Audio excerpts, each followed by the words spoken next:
These past 2 years have been nothing but ridiculous and rough for Americans and people all over the globe.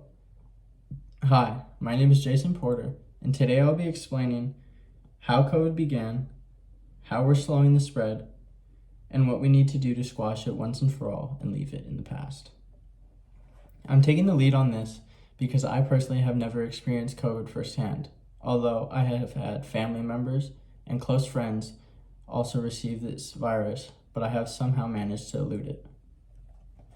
With that being said, down to my process, problem, solution, and action. My problem would be that COVID has been around for almost 2 years now. Originally, the plan was it was only going to be around for about 2 weeks and quarantine would be lifted and we would be fine. That obviously was not the case.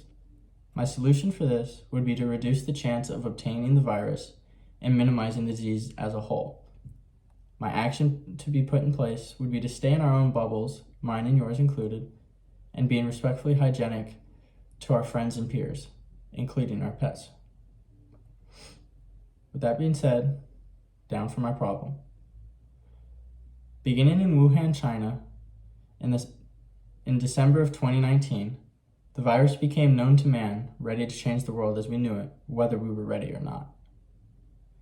On January 11th of 2020, China would then report its first official case of death due to COVID-19, and almost 10 days later, a male in his 30s was reported to have COVID in the US, having no ties to China, traveling or not. After receiving this first official US case, the World Health Organization then stated that there was a public health emergency of international concern, and now we had begun a new pandemic.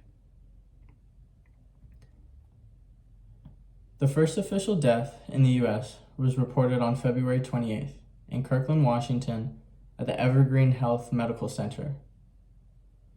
It wasn't until in West Virginia they reported their first case, which now was made known to the rest of the world, that the 50 of the United States had all one or more test positive for COVID. With COVID constantly increasing day by day and week by week, when it came to June 1st, that same year of 2021, a so-called Delta variant was then discovered to be the dominant strand of COVID-19's third wave rolling into the summer of 2021. Later this same year, in November of 2021, the WHO, World Health Organization, would then classify a new variant, a third variant, discovered by scientists in South Africa called the Omicron. With this, my solutions come into play. Thankfully, on November 2nd, the CDC would then make a recommendation that children ages 5 to 11 would now be able to be vaccinated with Pfizer and Moderna, making it suggested for everyone ages 5 and up to receive this vaccination. Unfortunately, it wasn't until 2 days later, after the Omicron strand was found, that boosters were thrown into play, and that people were told, in addition to your 2 shots, 6 months later you would need a booster as well. After this, a newfound mask mandate was then put into place for individuals of all ages, creed, or sexual preference. This mask mandate was to ask everyone, vaccinated or not, to wear a mask if you wanted to go inside an establishment, whether it was outside or not.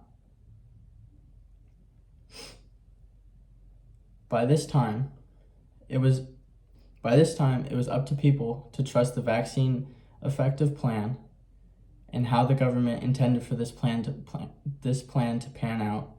So it was really up to us trusting what they said and following what they wanted us to do.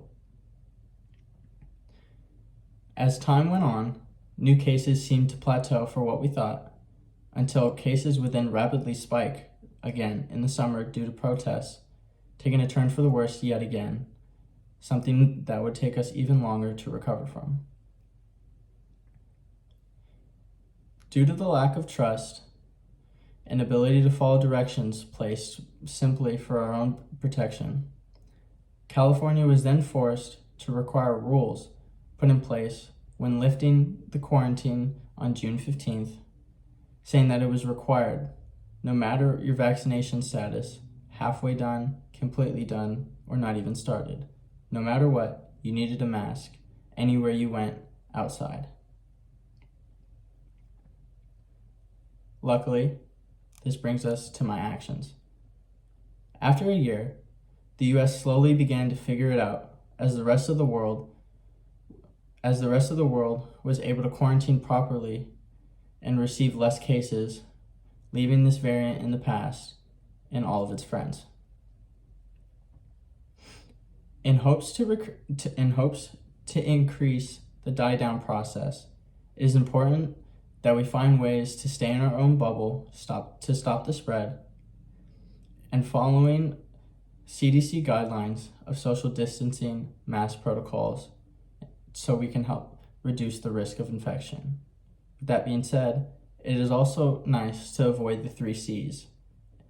This being said, that is closed space, crowded space, and close contact. Regardless if it's your friends or family, it is best to social distance, if not, have a mask on, and be safe. Cover your mouth when you cough, regardless if you're wearing a mask or not. So in these hopes, they are meant to reinforce our extermination process. By staying home if you're feeling ill, while it is also recommended, it is probably the best thing you can do not to spread the